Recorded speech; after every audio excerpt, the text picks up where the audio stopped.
وَتِلْكَ الْأَيَّامُ نُدَاوِلُهَا بَيْنَ النَّاسِ، سبحان اللہ کہ سبحان اللہ یہ ایام ہیں جو خدا لوگوں کے درمیان پھراتا ہے، اللہ یہ لوگوں کے درمیان پھراتا ہے۔ اونچے سر جو ہے وہ نیچے کر دیتا ہے، اکڑے ہوئے سر جھکا دیتا ہے، اور بہت سے عاجزی کرنے والوں کے سروں کو بلند کر دیتا ہے۔ دنیا جو ہے وہ ایک انداز میں چل رہی ہوتی ہے اور اس میں بہت ساری انہونیاں ہو رہی ہوتی ہیں، تو اللہ تبارک و تعالیٰ اس کو بدلتا ہے۔ اور اللہ تعالیٰ نے قرآن پاک کے اندر اس کو بیان فرمایا وَلَوْلَا دَفْعُ اللَّهِ النَّاسَ بَعْضَهُمْ بِبَعْضٍ لَفَسَدَتِ الْأَرْضِ، فرمایا کہ اگر اللہ بعض لوگوں کو دوسرے بعض لوگوں کے ذریعے دفع نہ کر دے، دور نہ کر دے، تو زمین میں فساد برپا ہو جائے۔ تو یہ اللہ کا نظام ہے کہ کچھ لوگوں کو کچھ لوگوں کے ذریعے ہٹا دیتا ہے۔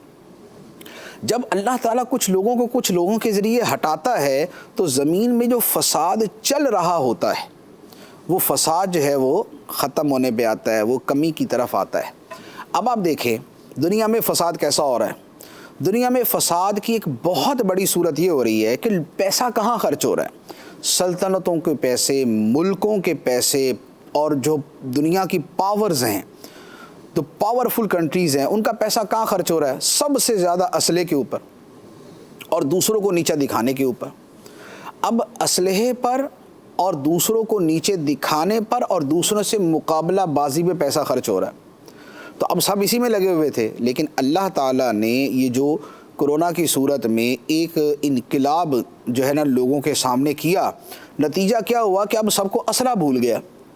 اب سب کو یاد آیا کہ یار یہ جو ہم خام خواہ چاند پہ چڑھنے میں مقابلے کیے جا رہے ہیں اور مریخ پہ پہنچنے میں مقابلے کیے جا رہے ہیں، کھربوں ڈالر اسلحہ بیچنے، بنانے اور خریدنے پر لگاتے ہیں۔ کھربوں ڈالر جو ہم فلکیات اور ان چیزوں پہ لگا دیتے ہیں، اس سے زیادہ ضروری یہ تھا، وہ تو بہت ساری جگہوں پہ ہے ہی غلط، لیکن اس سے زیادہ ضروری، اگر کسی جگہ وہ ضروری بھی تھا تو اس سے زیادہ ضروری یہ تھا کہ یار یہ پیسہ کاش کے انسانوں کی بھلائی پہ لگایا ہوتا، کاش کے لوگوں کی صحت پہ لگایا ہوتا، کاش کے لوگوں کی خیرخواہی پہ لگایا ہوتا، کاش کہ ان کی بھوک ختم کرنے پہ لگایا ہوتا۔ تو اب یہ اللہ تعالیٰ کی طرف سے ایک ایسی تبدیلی ان کے سامنے آئی کہ جس سے دنیا بدلے گی۔ تو یہ جو دنیا کا بدلنا ہوتا ہے یہ ہر بڑے واقعے کے بعد بدلتی ہے۔ 9/11 کے بعد مشہور ہے کہ جناب دنیا بدل گئی۔ اچھا، اسی طرح کے طریقے سے ایک زمانے میں کئی سپر پاورز تھیں، لیکن ان میں ایک فنا کے گھاٹ اتری، دوسری جو ہے وہ عروج پہ آ گئی۔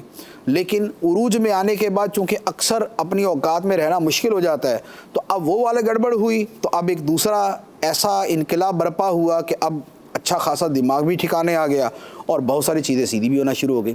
تو بات یہ ہے کہ یہ جو انقلاب ہے، اب اس کے بعد اب تبدیلی کیا آئے گی؟ ایک بات ضرور ہے کہ اب وہ پیسہ، وہ کھربوں ڈالر جو اسلحہ بنانے پر اور خریدنے میں لگائے جاتے تھے، اب وہ وہاں سے شفٹ ہو کے موو ہو کے اب لوگوں کی صحت کے اوپر لگنا شروع ہو جائیں گے۔